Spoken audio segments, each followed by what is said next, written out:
Disclaimer. दोस्तों, मैं आप सभी को बता दूं, ये कहानी पूरी तरह काल्पनिक है। ये सिर्फ दर्शकों के मनोरंजन के लिए बनाई गई है।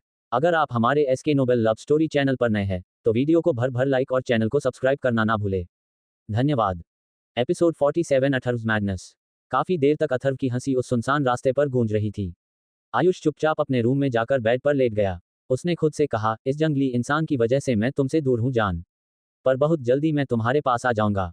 मेरे ना रहते तुमने जितनी गलती की है, तुम्हें उन सभी गलतियों की पनिशमेंट तो मिलेगी जान। कहते हुए आयुष मुस्कुराने लगा। उसने साइड टेबल पर रखी हुई साक्षी की तस्वीर देखी, जो उसके 7th क्लास के एनुअल फंक्शन की थी। कुछ देर बाद साक्षी की तस्वीर को अपने सीने से लगाकर आयुष नींद की आगोश में चला गया। सिंघानिया मैंशन। मन्नत इस वक्त अपने बेड पर अपने बड़े से टेडी बियर को गले लगाकर पेट के बल लेटी हुई थी। उसकी आंखों से आंसू निकल रहे थे। उसने जल्दी से उठकर अपने आंसू साफ करते हुए कहा, हम बिल्कुल नहीं रोने वाले। जब किसी को हमसे कोई मतलब ही नहीं है, तो हम क्यों उनके लिए आंसू बहाए। हम आपसे कभी बात नहीं करेंगे, कभी भी नहीं। मन्नत के कानों में अभी भी दिव्या के मुंह से निकला हुआ वह नाम गूंज रहा था। भले ही मन्नत भागकर ऊपर आ गई थी, पर उसने वह नाम अच्छे से सुन लिया था, जिस वजह से वह वहां पर ज्यादा टाइम तक नहीं रुकी। मन्नत ने जल्दी से अपने आंसू साफ करके अपने बड़े से टेडी बियर की तरफ देखते हुए कहा, डोडो, हम उनसे कभी बात नहीं करेंगे, कभी भी नहीं। वह हमें छोड़कर चले गए ना, तो अब हमें उनकी कोई जरूरत नहीं है। मन्नत अकेली रह सकती है। कहते हुए भी मन्नत की आंखों से आंसू निकल रहे थे। वह जल्दी से अपने टेडी बियर को गले लगाकर लेट गई। दूसरी तरफ अथर्व अपने सीक्रेट रूम में मन्नत की सारी बातें सुन रहा था और उसकी आंखों में आए आंसू देख रहा था। उसने अजीब सी मुस्कुराहट के साथ कहा, यह आंसू मेरे लिए हैं, सिर्फ मेरे लिए। तुम्हारी आंख में आने वाले आंसू, तुम्हारे होठों पर आने वाली मुस्कुराहट, इन सभी पर सिर्फ मेरा हक है, सिर्फ मेरा। कहते हुए अथर्व जोर जोर से हंसने लगा। उसने हंसते हुए कहा, मैं बहुत जल्दी तुम्हारे पास आ रहा हूं मन्नत, और इस बार हमेशा हमेशा के लिए। कहते हुए अथर्व ने जुनूनियत भरी नजरों से मन्नत की फोटो की तरफ देखा और उसे अपने होठों पर रखकर सीक्रेट रूम से बाहर आ गया। नेक्स्ट मॉर्निंग मन्नत हमेशा की तरह अपने कॉलेज के लिए निकल गई। मन्नत अभी बीए फर्स्ट ईयर में थी। कुछ महीने पहले ही उसका 12th कंप्लीट हुआ था। मन्नत को देखते ही साक्षी उसके पास दौड़कर आ गई। उसने मन्नत की तरफ देखते हुए कहा, मन्नत, चलो आज हमारे कॉलेज का फर्स्ट डे है, हमें अपना क्लास भी ढूंढना है। साक्षी की बात सुनकर मन्नत ने कहा, हमें ढूंढने की क्या जरूरत है, वह दो लंगूर कब काम आएंगे।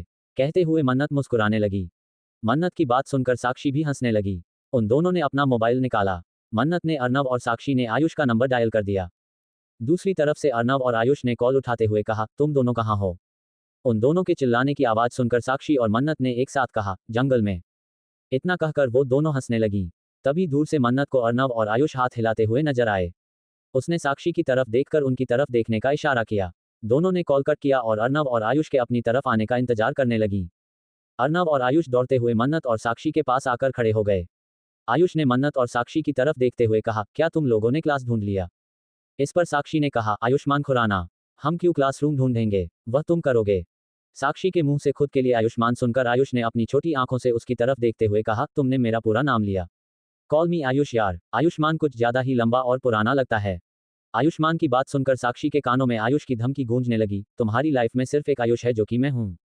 उसका नाम आयुष्मान खुराना है, और तुम उसे आयुष्मान ही कहोगी। आयुष की धमकी याद करके साक्षी ने अपनी घबराहट को छुपाते हुए कहा, तुम्हारा नाम आयुष्मान है, और अब मैं तुम्हें आयुष्मान ही कहूंगी। बात खत्म। चलो जाओ जल्दी से क्लास ढूंढ कर आओ, हमारे पैर दुख जाएंगे, इसलिए हम दोनों यहीं पर बैठ रहे हैं। जैसे ही क्लास मिल जाए हमें कॉल करके बता देना। साक्षी मन्नत का हाथ पकड़कर उसे खींचते हुए दूसरी तरफ लेकर चली गई। आयुष और अर्नव ने हैरानी से एक दूसरे की तरफ देखा और अपना सिर हिलाकर क्लासरूम ढूंढने के लिए चले गए। कुछ ही देर में उन्हें उनका नया क्लासरूम मिल चुका था और सभी अपनी अपनी बेंच पर बैठे हुए थे। तभी क्लास के गेट से प्रोफेसर राघव अंदर आए। उन्होंने मुस्कुराते हुए कहा, good morning students. Professor Raghav को देखते ही सभी स्टूडेंट्स ने एक दूसरे की तरफ देखा और अगले ही पल खुशी से चिल्लाने लगे। प्रोफेसर राघव ने स्टूडेंट्स की एक्साइटमेंट देखकर हंसते हुए कहा, अगर आप सबका चिल्लाना हो गया हो तो मैं कुछ इंपॉर्टेंट अनाउंसमेंट करना चाहता हूं। प्रोफेसर राघव की बात सुनकर सभी स्टूडेंट्स शांत हो गए। प्रोफेसर ने मुस्कुराते हुए कहा, तो जैसा कि आप जानते हैं कि अब आपकी क्लास ऑफिशियल तरीके से स्टार्ट हो रही है, तो मैं आपको ये भी बता देना चाहता हूं कि आपकी एक हफ्ते के बाद एक टेस्ट ली जाएगी, जिसमें आपकी फिजिकल हेल्थ, मेंटल हेल्थ सबकी जरूरत पड़ने वाली है। और जो भी टेस्ट में सबसे ज्यादा नंबरों से पास होगा, उसे कॉलेज का मिस्टर फ्रेशर या मिस फ्रेशर बनाया जाएगा। इसलिए आप सब लोग अभी से तैयारी शुरू कर दीजिए। इस बार सिर्फ कुछ लोगों का टेस्ट नहीं, बल्कि बाकी सबका भी टेस्ट होगा। प्रोफेसर राघव की बात सुनकर सभी स्टूडेंट्स ने अपना सर हिला दिया। मन्नत मुस्कुराते हुए प्रोफेसर राघव को देख रही थी, जो कि बोलते हुए काफी कॉन्फिडेंट लग रहे थे। मन्नत ने साक्षी की तरफ देखते हुए कहा, प्रोफेसर कितने हैंडसम है ना। मन्नत की बात सुनकर साक्षी ने उसे घूरते हुए कहा, टीचर है वह हमारे, उन पर बुरी नज़र मत डाल, और वैसे भी क्या वह तुम्हारे डेविल। साक्षी ने इतना कहा ही था कि मन्नत ने गुस्से से कहा, चुप रहो। कहकर मन्नत अपना चेहरा दूसरी तरफ करके बैठ गई। साक्षी समझ गई कि मन्नत गुस्सा हो गई है। इतने सालों में उसने कभी भी मन्नत के सामने अथर्व का जिक्र नहीं किया था। मन्नत रोती रहती थी और हमेशा अथर्व को कॉल करने की, उससे बात करने की कोशिश करती थी, पर अथर्व ने कभी भी उससे बात नहीं की। आखिर में धीरे धीरे मन्नत के दिल में अथर्व के लिए गुस्सा बढ़ता गया और उसने अथर्व को याद करना, अथर्व की बातें करना, उसे कॉल करना सब कुछ बंद कर दिया। मन्नत का चुलबुलापन भी जैसे खत्म हो गया था, पर धीरे धीरे मन्नत अपने दोस्तों के साथ दोबारा नॉर्मल हो गई। उसके बाद उसके दोस्तों ने कभी भी उसके सामने अथर्व का जिक्र नहीं किया। दिव्या, आदित्य और कोई भी उसके सामने अथर्व की बात नहीं करता था, क्योंकि सब जानते थे कि मन्नत के दिल में अथर्व के लिए काफी ज्यादा गुस्सा भरा हुआ है। मन्नत को मुंह फुलाते हुए देखकर साक्षी ने प्यार से कहा, सॉरी मन्नत, इधर तो देखो। मन्नत ने अभी भी कुछ नहीं कहा। वह मुंह फुलाकर दूसरी तरफ खड़ी हो गई। तभी प्रोफेसर राघव ने कहा, तो हम लेक्चर स्टार्ट करते हैं। कहते हुए उन्होंने अपना सब्जेक्ट, जो कि अकाउंट था, पढ़ाना शुरू किया। प्रोफेसर राघव काफी एजुकेटेड टीचर थे। वह एक बिजनेस फैमिली से बिलोंग करते थे, पर उन्हें टीचिंग में काफी इंटरेस्ट था, जिस वजह से उन्होंने ये प्रोफेशन चुना था। उनकी क्लास में कोई भी बच्चा ऐसा नहीं था जो बोर हो जाए, क्योंकि वह काफी इंटरेस्टिंग तरीके से बच्चों को अकाउंट्स पढ़ाते थे। आगे चलकर इन्हीं बच्चों में से कई बच्चे बड़े बड़े बिजनेस को टेक ओवर करने वाले थे।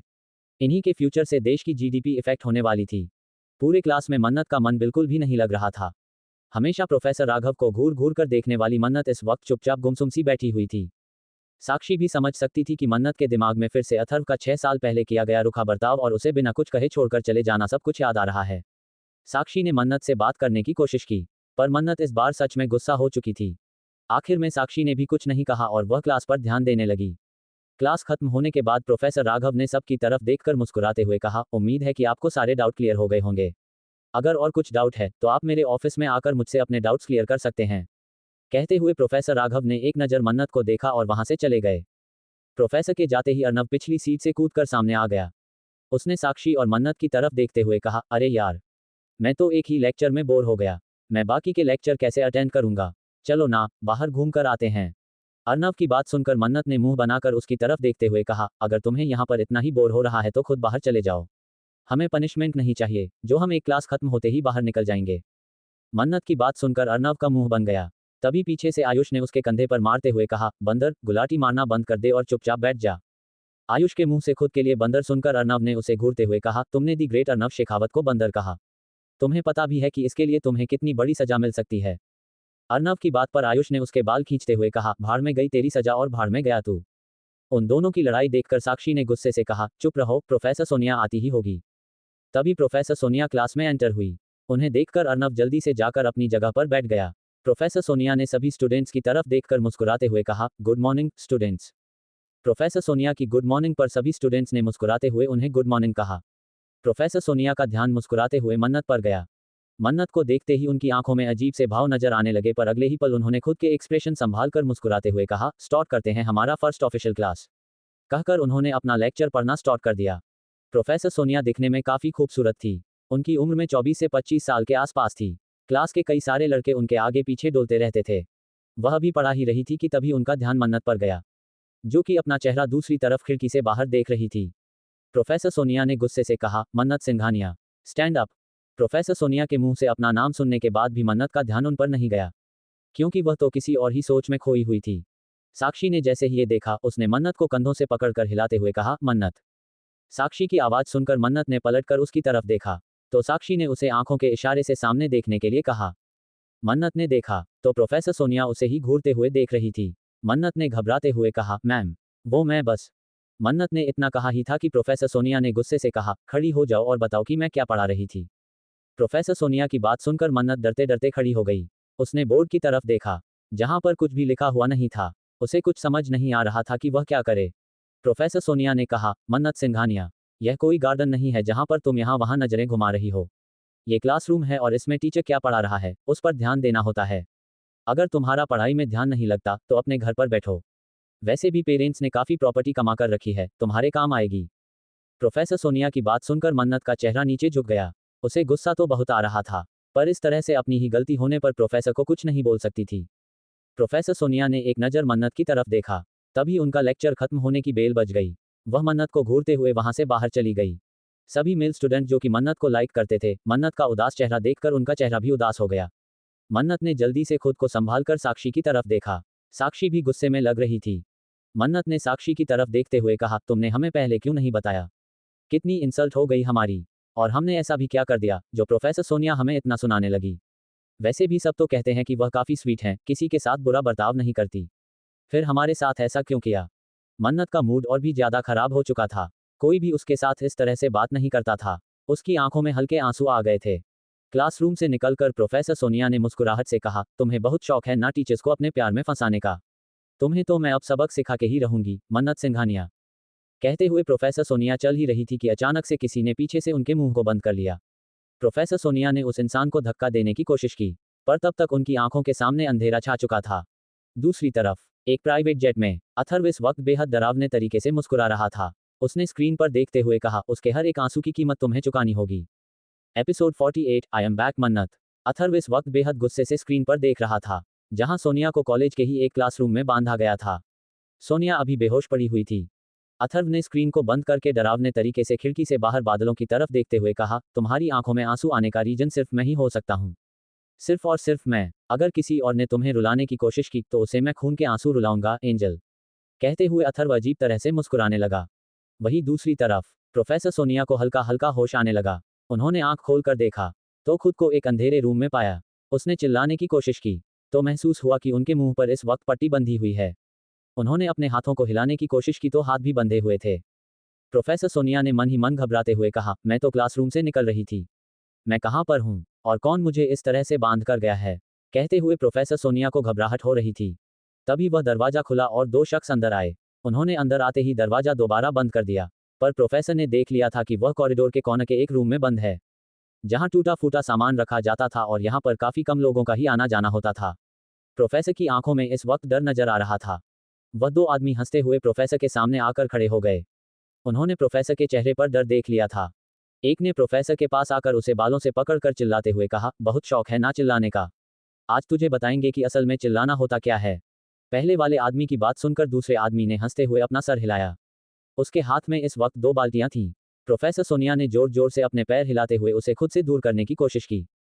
पहले वाले आदमी ने दूसरे की तरफ देखते हुए कहा, जल्दी लेकर आओ, हमारे पास ज्यादा वक्त नहीं है। दूसरे वाले आदमी ने अपना सर हिलाया और दोनों बाल्टियां लाकर प्रोफेसर सोनिया के सामने रख दी। उन्होंने सोनिया का एक एक पैर उठाकर एक एक बाल्टी में डाल दिया। जैसे ही प्रोफेसर सोनिया का पैर बाल्टी के अंदर गया, उन्हें अपनी बॉडी में तेज दर्द महसूस हुआ। इस वक्त उन बाल्टियों में काफी जहरीले कीड़े थे, जो उनके पैरों को काट रहे थे। प्रोफेसर सोनिया चिल्लाना चाहती थी, पर मुंह पर पट्टी बंधी होने की वजह से वह चिल्ला नहीं पा रही थी। दर्द की वजह से उनकी आंखें खून की तरह लाल हो गई थीं और उनकी आंखों से लगातार आंसू निकल रहे थे। वहीं दोनों आदमी प्रोफेसर सोनिया की हालत देखकर जोर जोर से हंस रहे थे। उन्हें उनके बॉस की तरफ से यही ऑर्डर मिला था कि प्रोफेसर सोनिया को तब तक टॉर्चर करना है जब तक वह बेहोश ना हो जाएं। प्रोफेसर सोनिया रो रही थी, पर उनकी चीखें उनके मुंह में ही दबकर रह जा रही थीं। पर उनकी आंखों से निकलने वाले आंसू साफ साफ बता रहे थे कि इस वक्त वह कितनी तकलीफ में हैं। कुछ ही देर में उन कीड़ों ने उनके पैरों को लहूलुहान कर दिया था और उनके गोरे गोरे पैरों पर काफी निशान बन चुके थे। उनकी हालत भी अब लगभग बेहोश होने लायक हो चुकी थी। उन दोनों आदमियों ने एक दूसरे की तरफ देखा और उनके पैरों को बाल्टी से बाहर निकाल दिया। उनके पैरों पर कई सारे चींटियों, इंसेक्ट्स और चूहों के काटने के निशान थे, पर उन दोनों आदमियों को कोई फर्क नहीं पड़ा। उनमें से एक ने प्रोफेसर सोनिया को अपने कंधे पर उठा लिया और उन्हें उस रूम के बैक डोर से बाहर लेकर चले गए। किसी को कानों कान खबर नहीं हुई कि प्रोफेसर सोनिया के साथ कॉलेज में ही क्या से क्या हो गया। शाम को सारे लेक्चर अटेंड करने के बाद मन्नत, अर्नव, आयुष और साक्षी तीनों इस वक्त पार्किंग एरिया में एक दूसरे के साथ बात कर रहे थे। तभी मन्नत ने उन तीनों की तरफ देखते हुए कहा, तुम तीनों चले जाओ। कहते हुए मन्नत अपनी गाड़ी की तरफ चली गई। उन तीनों ने ज्यादा कुछ नहीं कहा और वह भी अपनी अपनी गाड़ी में बैठकर अपने अपने घर के लिए निकल गए। शाम को वापस आने के बाद भी मन्नत चुपचाप अपने रूम में आकर लेट गई। उसका किसी भी चीज में मन नहीं लग रहा था। उसने खुद से कहा, हम आपकी वजह से फिर से उदास नहीं रहेंगे। मन्नत खुश रहेगी। मन्नत को किसी की जरूरत नहीं है। उसके पास उसके पेरेंट्स हैं, दोस्त हैं, सब हैं। आपसे हमें कोई मतलब नहीं है। कहते हुए मन्नत रोते हुए पिल्लों को गले लगाकर लेट गई। आधी रात को मन्नत की बालकनी का दरवाजा खुला और एक परछाई अंदर आई। मन्नत इस सबसे अनजान सुकून से अपने बड़े से टेडी बियर को गले से लगाकर सो रही थी। परछाई धीमे कदमों से चलती हुई मन्नत के बेड के पास आ गई। मन्नत इस वक्त अपने रूम की हल्की पीली रोशनी में काफी क्यूट लग रही थी। उसके गालों पर इस वक्त लाली नजर आ रही थी। उसके होंठ भी काफी खूबसूरत लग रहे थे। वह परछाई मन्नत को ऊपर से नीचे तक अजीब तरह से स्कैन कर रही थी। मन्नत को देखते हुए उस परछाई का ध्यान मन्नत के हाथ में पकड़े हुए टेडी बियर पर गया, जिसे मन्नत ने अपने सीने से लगाया हुआ था। मन्नत के होंठ टेडी बियर से टच कर रहे थे, जिसे देखते ही वह परछाई की आंखें गुस्से से लाल हो गईं। अगले ही पल उसने मन्नत के हाथ से टेडी बियर को खींचकर जमीन पर फेंक दिया और टेडी बियर को ऐसे देखने लगा जैसे उसकी जान ले लेगा। उसने एक नज़र सोई हुई मन्नत की तरफ देखकर गुस्से से कहा, तुम्हारी हिम्मत कैसे हुई मेरे अलावा किसी और को खुद के करीब आने देने की? इसकी सजा तुम्हें मिलेगी, पर पहले इसे मिलेगी। कहते हुए उसने टेडी बियर को बेदर्दी से अपने हाथ में उठाया और उसे लेकर बालकनी में आ गया। यह कोई और नहीं, अथर्व था, जो कि इंडिया पहुंच चुका था। अथर्व इस वक्त बेहद डरावना लग रहा था। उसने टेडी बियर की तरफ देखकर अपनी पैंट की पॉकेट में हाथ डालकर अपना लाइटर बाहर निकाला। उसने अजीब तरह से टेडी बियर की तरफ देखते हुए कहा, इंसान हो या खिलौना, उसके करीब सिर्फ मैं रहूंगा, सिर्फ और सिर्फ मैं। किसी और ने अगर कोशिश भी की तो उसे इसी तरह से जिंदा जलाऊंगा। कहते हुए अथर्व ने लाइटर से टेडी बियर में आग लगा दी। अगले ही पल टेडी बियर बालकनी के फ्लोर पर जलने लगा। अथर्व अजीब तरह से मुस्कुराते हुए उसे देख रहा था। कुछ ही देर में मन्नत का क्यूट सा टेडी बियर जलकर राख हो चुका था। टेडी बियर की जली हुई राख को देखकर अथर्व के चेहरे पर एक सेटिस्फैक्शन भरी मुस्कान आ गई। उसने खुद से कहा, अब धीरे धीरे तुम्हारी लाइफ के हर एक शख्स को इसी तरह से तुमसे दूर होना होगा, क्योंकि अब तुम्हारी लाइफ में सिर्फ एक शख्स होगा, सिर्फ एक, वह मैं हूं। कहते हुए अथर्व दोबारा रूम के अंदर आ गया। मन्नत अब अपने तकियों को गले लगाकर सो रही थी। शायद उसे किसी को गले लगाकर सोने की आदत थी। अथर्व ने गुस्से से तकियों को साइड में फेंका और मन्नत को झटके से अपने करीब खींच लिया। मन्नत इतनी गहरी नींद में थी कि अथर्व के इस तरह से खींचने का उसे पर कोई असर नहीं हुआ। अथर्व ने मन्नत के खूबसूरत से चेहरे की तरफ देखा और उसकी गर्दन पर अपना चेहरा झुकाकर उसकी सॉफ्ट गर्दन पर अपनी नाक रगड़ते हुए कहा, आई एम बैक मन्नत। मैं वापस आ गया, तुम्हारा डेविल वापस आ गया। कहते हुए अथर्व ने अपनी दाढ़ी मन्नत की नाजुक गर्दन पर रगड़ दी। मन्नत को नींद में अजीब सा लग रहा था, पर फिर भी उसने अपनी आंखें नहीं खोलीं। मन्नत को सबसे ज्यादा प्यार अपनी नींद से था। हाँ, वह अपनी नींद को किसी भी कीमत पर कॉम्प्रोमाइज नहीं कर सकती थी। अथर्व ने मन्नत की कमर पर अपनी पकड़ मजबूत करते हुए कहा, बस आज की रात सुकून से सो जाओ। उसके बाद तुम्हें हर रात, हर पल, हर वक्त सिर्फ मेरी बाहों में जागना है, सिर्फ मेरी बाहों में। अथर्व के चेहरे पर अजीब सी मुस्कान थी। मन्नत अथर्व के दिलों और दिमाग में चल रहे ख्यालों से अनजान, सुकून से अथर्व का एहसास मिलते ही उसे मजबूती से पकड़कर लेट गई। अथर्व भी मन्नत के बगल में ही उसे अपने ऊपर सुलाकर ले गया। पूरे 6 सालों के बाद आज उसने मन्नत को इस तरह से अपनी बाहों में भरा था। उसने सुकून के साथ अपनी आंखें बंद करते हुए कहा, मेरा सुकून मुझे वापस मिल गया। कहते हुए उसने हल्के से मन्नत के माथे पर अपने होंठ रख दिए। नींद में ही मन्नत के चेहरे पर बड़ी सी मुस्कुराहट आ गई। मुस्कुराते हुए वह और भी ज्यादा खूबसूरत लग रही थी, जिन्हें देखकर अथर्व को अजीब सी सेंसेशन अपनी बॉडी में महसूस हो रही थी। उसने मजबूती से अपनी आंखें बंद करते हुए कहा, तुम मुझे सिड्यूस कर रही हो, इसकी पनिशमेंट भी तुम्हें मिलेगी, बस एक बार तुम जाग जाओ। कहते हुए उसने मन्नत पर अपनी पकड़ मजबूत की और अपनी आंखें बंद करके लेट गया। नेक्स्ट मॉर्निंग मन्नत अंगड़ाई लेते हुए बेड पर उठकर बैठ गई। तभी उसे महसूस हुआ कि उसकी पूरी बॉडी दर्द कर रही है। मन्नत ने अपनी आंखों को खोलते हुए कहा, मुझे इतना दर्द क्यों हो रहा है, जैसे मैं रात भर पत्थर तोड़ रही थी। कहते हुए मन्नत अपनी हथेलियों को देखने लगी। उसके गोरे गोरे हाथ हल्के लाल नजर आ रहे थे। मन्नत ने खुद से कहा, यह क्या हो गया। कहते हुए उसने अपने बेड पर देखा तो उसके बेड पर इस वक्त उसका डोडो नहीं था। मन्नत ने हैरानी से कहा, डोडो कहाँ गया।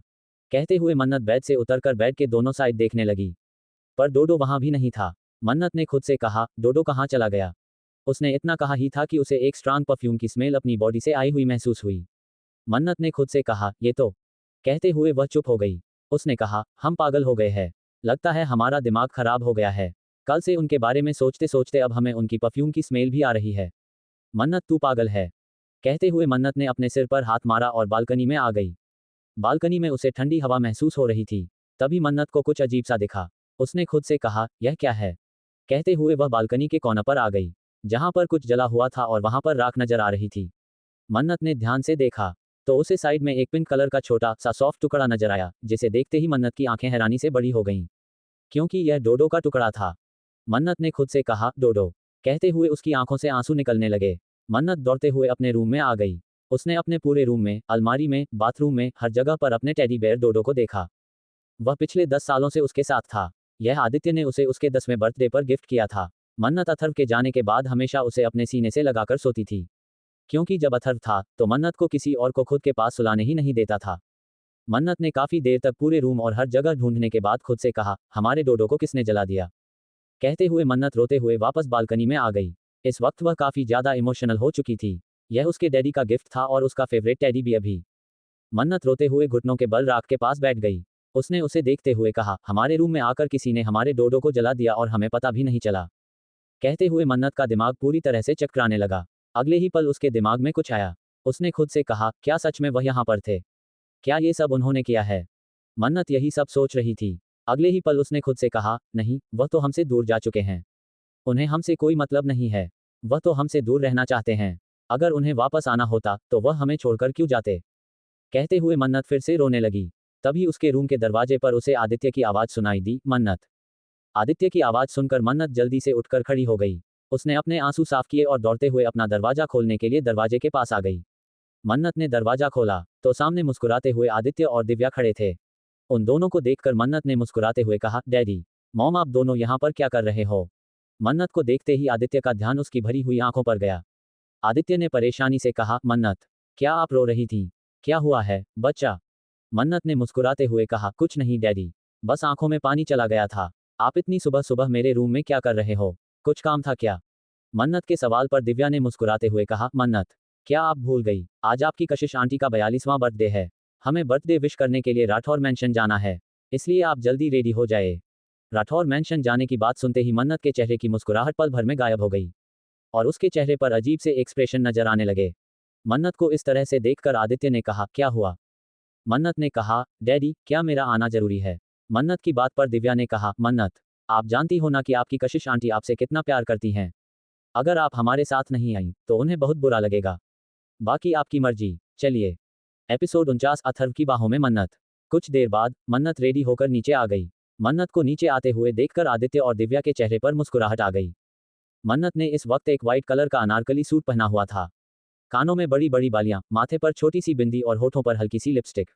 आंखों में गहरा काला काजल जो उसकी नीली आंखों को और भी ज्यादा खूबसूरत बना रहा था। मन्नत को देखते ही दिव्या ने उसके पास आकर अपनी आंखों से काजल निकालकर उसके कानों के पीछे लगाते हुए कहा, बहुत खूबसूरत लग रही हो। दिव्या की बात पर आदित्य ने मुस्कुराकर कहा, सच में, जब भी तुम इंडियन ड्रेस पहनती हो तो बहुत प्यारी लगती हो। आदित्य ने मन्नत के माथे पर किस कर लिया। आदित्य की बात सुनकर मन्नत ने मुंह बनाते हुए कहा, इसका मतलब मैं वेस्टर्न ड्रेस में अच्छी नहीं लगती, डैडी? है ना? दिव्या की बात पर आदित्य ने कहा, मेरी प्रिंसेस तो हर ड्रेस में सबसे ज्यादा खूबसूरत लगती है। उन दोनों की बात सुनकर दिव्या ने कहा, अगर आपकी बातचीत हो गई हो तो चलिए ब्रेकफास्ट कर लेते हैं। उसके बाद हमें राठौर मैंशन के लिए भी निकलना है। दिव्या की बात सुनकर मन्नत और आदित्य ने मुस्कुराकर उसकी तरफ देखा। कुछ ही देर में तीनों डाइनिंग टेबल पर ब्रेकफास्ट कर रहे थे। मन्नत आज चुपचाप ब्रेकफास्ट कर रही थी। उसे इतना शांत देखकर आदित्य ने मुस्कुराते हुए कहा, दिव्या, हमारी प्रिंसेस क्या हमसे नाराज है, जो बिल्कुल बात नहीं कर रही? आदित्य की बात सुनकर मन्नत ने अपना चेहरा ऊपर उठाकर आदित्य की तरफ देखते हुए कहा, डैडी, ऐसी बात नहीं है, हमें देर हो जाएगी ना, इसलिए मैं जल्दी जल्दी ब्रेकफास्ट कर रही हूँ। और अगर मैं बातों में लग गई तो फिर आप भी मेरे साथ बातों में लग जाओगे और फिर हमें मॉम से डांट पड़ेगी। मैं तो हमारे भले के लिए जल्दी जल्दी अपना ब्रेकफास्ट कंप्लीट कर रही हूँ। कहकर मन्नत मुस्कुराने लगी। आदित्य भी जल्दी जल्दी अपना ब्रेकफास्ट करने लगा। कुछ देर बाद तीनों का ब्रेकफास्ट कंप्लीट हो चुका था। मन्नत ने कॉल करके साक्षी, अर्नव और आयुष को बता दिया था कि आज वह कॉलेज नहीं आ रही है। मन्नत ने अपनी जगह से खड़े होकर मुस्कुराते हुए कहा, अब हम चलें। दिव्या और आदित्य भी अपनी जगह से खड़े हो गए। तीनों अपनी लग्जरियस गाड़ी में बैठकर राठौर मैंशन के लिए निकल गए। आदित्य इस वक्त खुद पैसेंजर सीट पर बैठा हुआ था और पिछली सीट पर दिव्या और मन्नत बैठी हुई थी। मन्नत अपनी कोहनी को खिड़की पर टिककर अपनी आंखें बंद करके ठंडी हवाओं को महसूस कर रही थी। उसे इस वक्त का अजीब सा एहसास हो रहा था जो वह शब्दों में बयां नहीं कर पा रही थी। सुबह उठने के बाद अपनी बॉडी से आने वाली परफ्यूम की महक अभी भी मन्नत भूल नहीं पा रही थी। अपने दर्द की हालत और रात भर ऐसा महसूस होना जैसे कोई उसकी बॉडी को जकड़ कर सोया था। मन्नत अभी भी सब कुछ महसूस कर पा रही थी। दिव्या और आदित्य को मन्नत बिल्कुल नॉर्मल लग रही थी, इसलिए उन्होंने उसे कुछ भी नहीं पूछा। करीब आधे घंटे के बाद उनकी गाड़ी राठौर मैंशन के प्राइवेट एरिया में एंटर हुई। पिछले 6 सालों में मन्नत यहाँ पर काफी बार आ चुकी थी, पर आज पहली बार उसे अजीब सा एहसास हो रहा था जिसे वह शब्दों में बयां नहीं कर पा रही थी। मन्नत अपनी आंखों को खोलकर खिड़की के बाहर के एरिया को देख रही थी। ये जगह वही थी जहां पर अथर्व उसे अपनी गोद में लेकर घुमाने के लिए लाता था। मन्नत की आंखों में पुरानी बातें याद करके हल्की नमी आ गई। उसने जल्दी से अपने आंसू साफ करते हुए कहा, हम फिर से आपके लिए अपने आंसू नहीं बहाएंगे।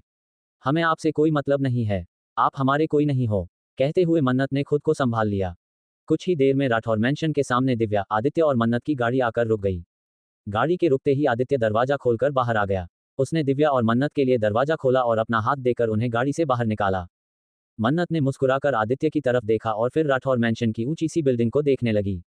बचपन में उसने सिंघानिया मैंशन से ज्यादा टाइम राठौर मैंशन में बिताया था। दिव्या ने मन्नत को बिल्डिंग की तरफ देखते हुए देखकर मुस्कुराते हुए कहा, मन्नत, क्या हुआ है आपको? मन्नत ने मुस्कुराते हुए कहा, कुछ नहीं मॉम। चलिए अंदर। मन्नत, दिव्या और आदित्य ने जैसे ही लिविंग रूम के अंदर कदम रखा उन्हें अंदर कशिश और कबीर नजर आए। कबीर ने कशिश को कमर से पकड़ा हुआ था और वह उसके होठों पर किस कर रहा था। उन दोनों को इतने करीब देखकर मन्नत ने जल्दी से अपनी आंखों पर हाथ रख लिया। उसके चेहरे पर इस वक्त एक छोटी सी मुस्कुराहट थी। वहीं आदित्य ने चिल्लाते हुए कहा, बेशर्म आदमी, थोड़ी सी तो शर्म कर लिया कर, कहीं भी शुरू हो जाता है, अब तो उसे छोड़ दे। आदित्य की आवाज सुनकर कशिश ने कबीर को खुद से दूर करने की कोशिश की, पर कबीर ने उसे और मजबूती से अपने करीब खींचा और उसके होठों पर पैशनेट तरीके से किस करने लगा। दिव्या ने आदित्य की तरफ देखा और मुस्कुराते हुए कहा, तुम्हारे कुछ भी कहने का कबीर पर कोई असर नहीं होने वाला, इसलिए तुम चुप ही रहो तो बेहतर होगा। कहते हुए दिव्या ने पलट कर देखा तो मन्नत अपनी आंखों पर हाथ रखकर दूसरी तरफ पलट चुकी थी।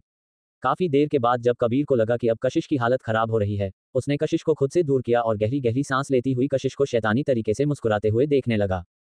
कशिश ने गुस्से से कबीर को खुद से दूर करते हुए कहा, बेशर्म हो आप, आपकी वजह से हमें एम्ब्रेस होना पड़ा।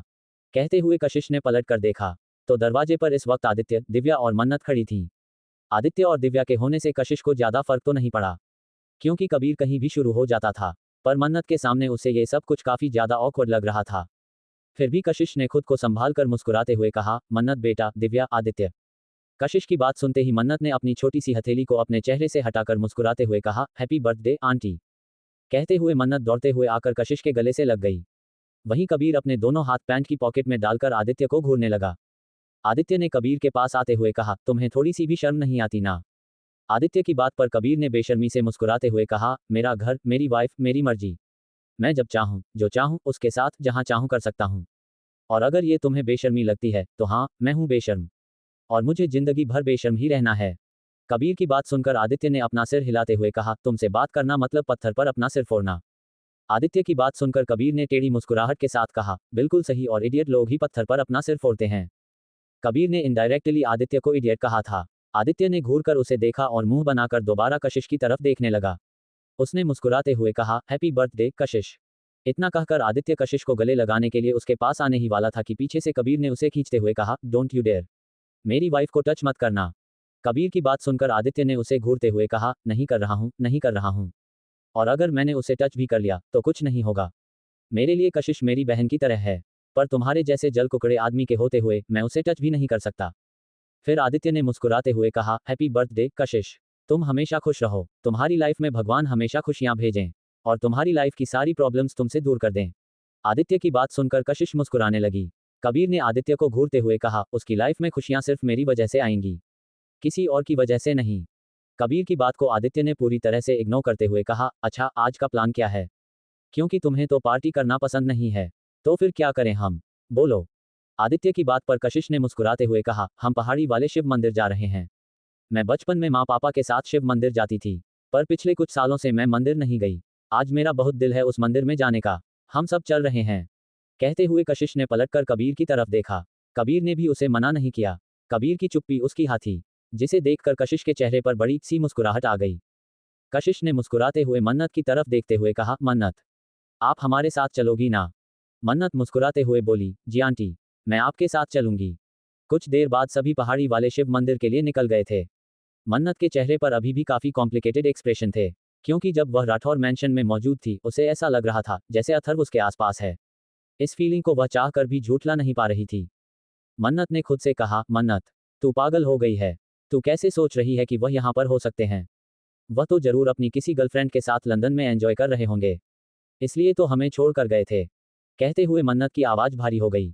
उसने जल्दी से खुद को संभालते हुए कहा, मन्नत, तुझे कितनी बार समझाया है कि तू उनके लिए नहीं रो सकती, बिल्कुल नहीं रो सकती। कहते हुए मन्नत मुस्कुराने लगी। मन्नत के बगल में बैठी दिव्या उसके चेहरे के आते जाते एक्सप्रेशन को अच्छे से नोट कर रही थी, पर उसे कुछ भी समझ नहीं आ रहा था कि मन्नत इस तरह से क्यों कर रही है।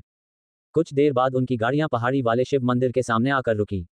मंदिर काफी दिव्य और पुराना था। दिव्या, कशिश और मन्नत मुस्कुराते हुए मंदिर की तरफ देख रही थीं। वहीं आदित्य और कबीर के चेहरे पर कोई एक्सप्रेशन नहीं थे। वह लोग मंदिर जाते तो थे, पर उन्हें पूजा पाठ में कोई भरोसा नहीं था। मंदिर भी उन्होंने तब से जाना शुरू किया था जब से दिव्या और कशिश उनकी लाइफ में आई थी। कशिश ने सीढ़ियों की तरफ देखकर मुस्कुराते हुए कहा, काफी साल पहले मैं यहाँ पर आई थी, वह भी अथर्व के साथ। कहते हुए कशिश चुप हो गई। उसकी आंखों में हल्की नमी आ गई थी, पर जल्दी ही उसने खुद को संभाल कर मुस्कुराते हुए कहा, चलो। कहते हुए दिव्या और कशिश एक दूसरे का हाथ पकड़कर सीढ़ियां चढ़ने लगीं। मन्नत अभी उनके पीछे पीछे सीढ़ियों से ऊपर चढ़ रही थी। कुछ देर बाद वह पांचों मंदिर में मौजूद थे। मंदिर को आज खाली रखा गया था। आसपास कबीर के बॉडीगार्ड्स थे। पंडित जी ने कशिश के माथे पर तिलक लगाते हुए कहा, भगवान आपको लंबी आयु दे और आपकी जीवन में आने वाले सभी संकटों को आपसे दूर कर दें। पंडित जी की बात सुनकर कशिश के चेहरे की मुस्कुराहट और भी ज्यादा बड़ी हो गई। उसने पंडित जी के पैर छूते हुए कहा, धन्यवाद पंडित जी। पंडित जी ने कशिश को एक आरती की थाली देते हुए कहा, आप शिव जी की आरती कर लीजिए। कशिश ने आरती की थाली लेकर अपना सर हिलाया और पलटकर कबीर की तरफ देखा। वह चाहती थी कि कबीर भी उसके साथ आरती करे, पर वह जानती थी कि कबीर उसकी सारी बातें मानेगा, पर पूजा पाठ वह कभी करने से रहा और खुद आरती करने के लिए मंदिर के अंदर आ गई। दिव्या भी उसी के साथ थी। आदित्य कबीर के साथ खड़ा होकर कुछ बात कर रहा था। मन्नत आसपास के नज़ारे को देख रही थी। मंदिर काफी ऊंचाई पर था, जिस वजह से आसपास काफी तेज हवा चल रही थी। मन्नत मुस्कुराते हुए मंदिर के पिछले हिस्से में आकर पहाड़ी से नीचे के नजरों को देखने लगी। वह इस वक्त अकेली मुस्कुराते हुए सब कुछ देख रही थी। तभी अचानक से उसे महसूस हुआ कि कोई उसके पास है। मन्नत ने घबराकर पलटकर देखा तो कोई भी उसके पास खड़ा नहीं था। मन्नत ने अपने सीने पर हाथ रखते हुए कहा, हमें ऐसा क्यों लग रहा है जैसे यहाँ पर कोई है। मन्नत ने इतना कहा ही था कि अचानक से उसे अपनी कमर पर किसी की मजबूत पकड़ का एहसास हुआ। मन्नत के मुंह से चीख निकलने ही वाली थी कि एक मजबूत हाथ ने उसके मुंह को ढकते हुए कहा, डोंट शाउट एंजल। इस आवाज को सुनते ही मन्नत की आंखें हैरानी से बड़ी हो गई। उसकी पूरी बॉडी कांपने लगी। उसकी आंख से एक आंसू की बूंद उसके गाल पर आ गई। इस आवाज को वह कैसे भूल सकती थी। इस आवाज की गहराई पहले से ज्यादा हो चुकी थी और पहले से काफी ज्यादा मैग्नेटिक और चार्मिंग। मन्नत ने अपनी आंखों को बंद किया। उसके पीछे इस वक्त अथर्व खड़ा था। मन्नत को वही परफ्यूम की स्ट्रांग स्मेल इस वक्त महसूस हो रही थी। वह शांति से अपनी जगह पर खड़ी थी। तभी उसे अपनी गर्दन पर गर्म सांस महसूस हुई। साथ ही एक मदहोशी भरी आवाज, क्या तुमने मुझे मिस किया एंजल। कहते हुए उसे अपनी स्किन पर सॉफ्ट होठों का टच महसूस हुआ। मन्नत ने मजबूती से अपनी आंखें बंद कर लीं। उसने कुछ बोलने की कोशिश की, पर अथर्व का हाथ उसके मुंह पर था, जिस वजह से मन्नत चाहकर भी कुछ नहीं बोल पा रही थी। आज सालों बाद अथर्व ने इस तरह से उसे अपनी बाहों में लिया था। Episode 50, I hate you devil. मन्नत अपनी आंखों को मजबूती से बंद करके अथर्व की बाहों को महसूस कर रही थी। तभी अथर्व ने उसकी कमर पर अपनी पकड़ मजबूत करके उसके कानों में बेहद धीमी आवाज में कहा, मन्नत। अथर्व की आवाज इतनी मदहोश कर देने वाली थी कि मन्नत को अपने पूरे पेट में अजीब सी हरकत महसूस हुई। उसके होंठ कांप रहे थे। वह कुछ बोलना चाहती थी, पर उसकी आवाज उसका साथ नहीं दे रही थी।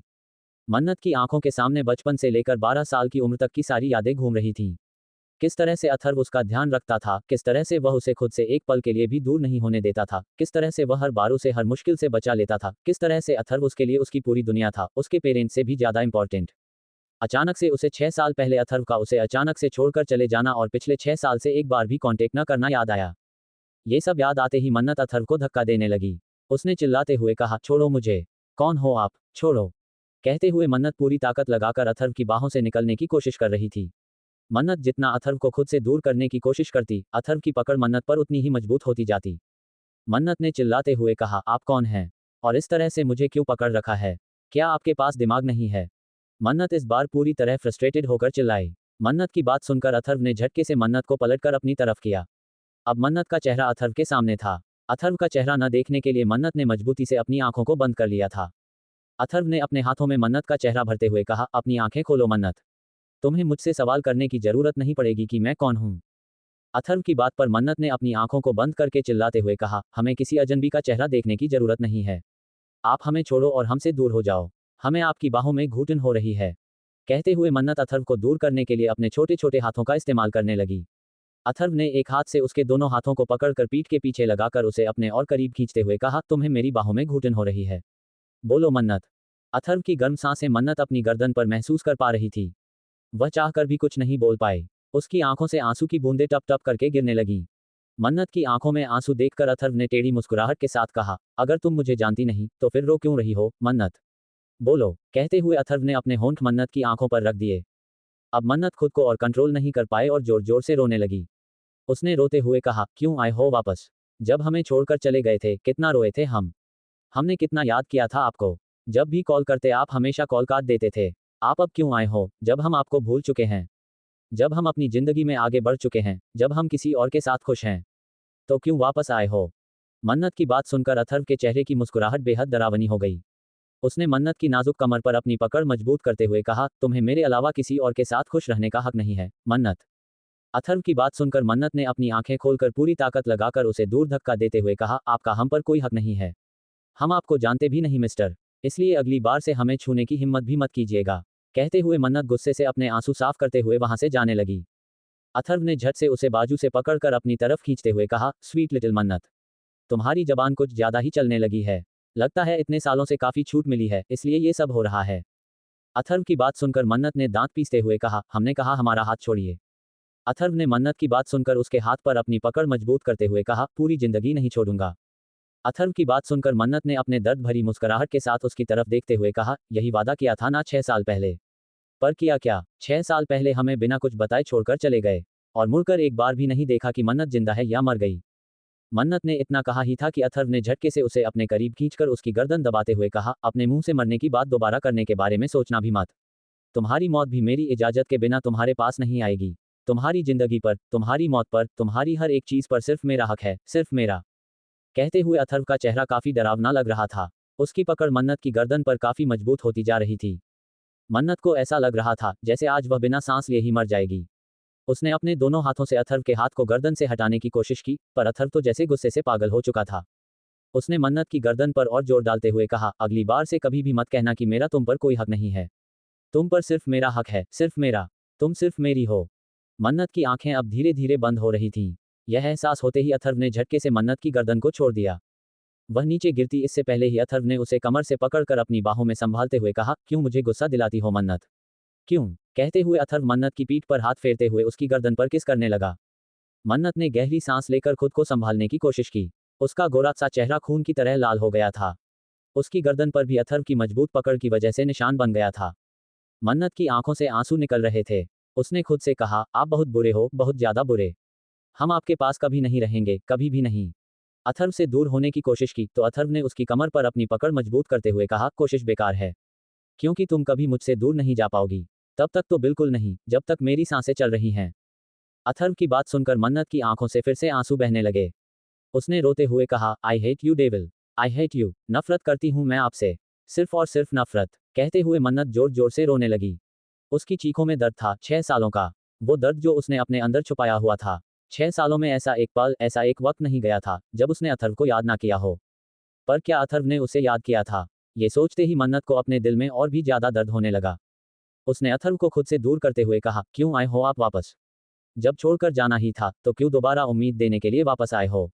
पर हम जानते हैं कि हमें आपसे उम्मीद नहीं करनी है, क्योंकि आप इस लायक है ही नहीं। आप एक धोखेबाज इंसान हैं, जो अपना प्रॉमिस तोड़ते हैं, जिसको किसी की फीलिंग्स की कोई कदर नहीं है, जो एक हार्टलेस डेविल है। और हमें ऐसे हार्टलेस डेविल के साथ ना बात करनी है और ना अपना टाइम वेस्ट करना है। Good bye mister. कहते हुए मन्नत पलटकर जाने लगी। अथर्व ने उसे अपने पास खींचकर बाजू से पकड़कर मुस्कुराते हुए कहा, दोबारा बोलो, क्या कहा तुमने? तो तुम मुझसे नफरत करती हो? मेरी आंखों में आंखें डालकर बोलो। अथर्व की बात सुनकर मन्नत उसे गुस्से से देखने लगी। अगले ही पल उसने उसकी आंखों में आंखें डालकर आई हेट यू बोलने की कोशिश की, पर अथर्व की आंखें देखते ही जैसे मन्नत सब कुछ भूल गई। उसकी नजरें अथर्व की आंखों से हटने को तैयार ही नहीं थीं। तभी पीछे से उनके कानों में किसी की आवाज पड़ी, मन्नत बेटा, कहाँ हो आप? ये कशिश की आवाज थी। कशिश की आवाज सुनते ही मन्नत ने अथर्व को धक्का देते हुए कहा, I hate you, I hate you, I hate you. कहते हुए मन्नत वहां से भागने लगी। अथर्व ने भी इस बार उसे नहीं रोका। मन्नत को जाते हुए देखकर अथर्व ने टेढ़ी मुस्कुराहट के साथ कहा, मैं चाहता भी नहीं कि तुम मुझसे मोहब्बत करो। मोहब्बत दिल से मिट सकती है, पर नफरत नहीं। और तुम्हारे दिल में मोहब्बत हो या नफरत हो, वे सिर्फ मेरे लिए होगी, सिर्फ मेरे लिए। कहते हुए अथर्व अजीब तरह से मुस्कुराने लगा। वही मन्नत दौड़ते हुए वापस मंदिर में आ गई, जहां पर कशिश और दिव्या उसे बुला रही थीं। उसे इतनी तेजी से दौड़ते हुए आते देख कशिश ने कहा, मन्नत बेटा, क्या हुआ? आप इतना तेज क्यों दौड़ रही हो? देखो, आपकी सांसें फूल चुकी हैं। कशिश की बात सुनकर मन्नत ने अपनी सांसों को संभाल कर खुद को कंट्रोल करते हुए कहा, कुछ नहीं आंटी, वह बस हम। कहते हुए मन्नत चुप हो गई। तभी दिव्या का ध्यान मन्नत की गर्दन पर गया। उसने घबराते हुए कहा, मन्नत, आपकी गर्दन को क्या हुआ बेटा? कहते हुए दिव्या उठकर खड़ी हो गई। मन्नत की गर्दन पर अथर्व की उंगलियों की वजह से लाल निशान बन गया था। मन्नत काफी ज्यादा फेयर थी, जिस वजह से निशान काफी रेड नजर आ रहा था। मन्नत को कुछ समझ नहीं आ रहा था कि वो क्या कहे। उसने मुस्कुराते हुए कहा, कुछ नहीं मॉम, वह दुपट्टा गले में फंस गया था ना, इसलिए रिएक्शन हो गया। घर जाने के बाद दवाई लगा दूंगी, सब ठीक हो जाएगा। वैसे हमें यहाँ पर और कितने टाइम तक रहना होगा? मुझे घर जाना है मॉम।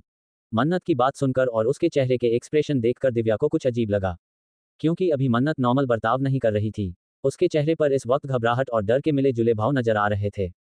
दिव्या आगे कुछ सोचती इससे पहले ही कशिश ने कहा, इधर आओ। दिव्या ने एक नज़र मन्नत की तरफ देखा और फिर कशिश के पास जाकर बैठ गई। मन्नत ने पलट कर देखा तो पीछे न अथर्व था, न कबीर और न आदित्य। उसने खुद से कहा, हम आपसे नफरत करते हैं, बहुत ज्यादा नफरत। कहते हुए उसकी आंखों में फिर से आंसू आ गए। करीब दोपहर के 2 बजे मन्नत, दिव्या और कशिश तीनों मंदिर से बाहर आ गईं। कशिश और दिव्या ने पूजा खत्म कर ली थी। इस वक्त दोनों की ही माथे पर तिलक लगा हुआ था और मन्नत के भी माथे पर एक छोटा सा हल्दी कुमकुम का तिलक लगा हुआ था। कशिश ने आसपास ढूंढने की कोशिश की तो उसे कबीर और आदित्य कहीं भी नजर नहीं आए। उसने एक बॉडीगार्ड की तरफ देखते हुए कहा, तुम्हारे सर कहाँ हैं? कशिश ने इतना कहा ही था कि उसके कानों में कबीर की अट्रैक्टिव वॉइस पड़ी, I am here sweet heart. कशिश ने पलट कर देखा तो कुछ दूरी पर कबीर खड़ा था, उसी के साथ आदित्य भी था। कबीर को देखकर कशिश ने कहा, अब हम घर चलते हैं, पूजा खत्म हो चुकी है। कबीर ने अपना सर हिला दिया। कशिश एक कदम आगे रख पाती, इससे पहले ही कबीर ने झटके से उसे अपनी गोद में उठा लिया। कशिश ने अचानक से कबीर के उठाने की वजह से घबराकर उसके गले में अपनी दोनों बाहें डालते हुए कहा, यह आप क्या कर रहे हैं? छोड़िए मुझे। कबीर ने उसकी तरफ देखकर बेहद रोमांटिक तरीके से मुस्कुराते हुए कहा, मेरी स्वीट हार्ट, कितना चलोगी तुम? तुम्हारे प्यारे से पैरों में दर्द होगा। जब तुम्हारा हॉट, अट्रैक्टिव, हैंडसम, स्ट्रांग पति तुम्हारे साथ है तो तुम्हें अपने पैरों को दर्द देने की जरूरत नहीं है। कहते हुए कबीर कशिश को गोद में लेकर सीढ़ियों से नीचे उतरने लगा। पीछे से मन्नत ने मुस्कुराते हुए कहा, सो रोमांटिक। मन्नत की बात पर आदित्य ने कहा, बेटा रोमांटिक तो मैं भी हूं, पर तुम्हारी मॉम रोमांस करने कहाँ देती हैं? कहते हुए आदित्य दिव्या के पास आ गया। दिव्या ने कहा, मैं चल सकती हूँ। कहते हुए खुद ही नीचे जाने लगी। ये सुनकर आदित्य का मुंह बन गया और मन्नत हंसने लगी। आदित्य भी दिव्या के साथ सीढ़ियों से नीचे उतरने लगा। मन्नत ने एक बार पलटकर पीछे देखा, उसे अथर्व कहीं भी नजर नहीं आ रहा था। उसने खुद से कहा, क्या इस बार भी यह सब मेरा वहम था, या फिर सच में वह यहाँ पर आए थे? मन्नत ने इतना कहा ही था कि उसे ऐसा लगा जैसे एक तेज हवा का झोंका उसे छूकर गुजर गया हो। मन्नत ने पलट कर देखा तो उसे कुछ दूरी पर पैंट की पॉकेट में दोनों हाथ डालकर शैतानी तरीके से मुस्कुराता हुआ अथर्व नजर आया। अथर्व को देखते ही मन्नत के कदम लड़खड़ाने लगे। वह नीचे गिरती इससे पहले ही उसने खुद को संभाल लिया और लगभग भागते हुए सीढ़ियों से नीचे आदित्य, दिव्या, कशिश, कबीर के पास आ गई। उसे दोबारा सीढ़ियों से भागकर आते हुए देख दिव्या ने हैरानी से कहा, आप ठीक हो ना मन्नत? क्या हुआ है आपको? आप इतनी ज्यादा घबरा क्यों रही हो? और यह आपके माथे पर पसीने की बूंदें? कहते हुए दिव्या ने रुमाल से उसके माथे पर आए पसीने को साफ किया। मन्नत ने लड़खड़ाती आवाज में कहा, कुछ नहीं मॉम, वह बस, मैं घर जाना चाहती हूँ, मुझे घर जाना है, प्लीज चलो ना। कहते हुए मन्नत तेज कदमों से जाकर गाड़ी के अंदर बैठ गई। मन्नत के चेहरे के एक्सप्रेशन और उसकी घबराहट देखकर दिव्या ने आदित्य की तरफ देखा तो आदित्य ने उसे आंखों के इशारे से शांत रहने के लिए कहा। उसने एक नज़र पलटकर मंदिर की तरफ देखा और अपना सर हिलाते हुए वह भी गाड़ी के अंदर आकर बैठ गया। दोस्तों कहानी कैसी लगी हमें कमेंट में आप जरूर बताएं और वीडियो को लाइक करना ना भूले और चैनल को सब्सक्राइब कर ले। धन्यवाद।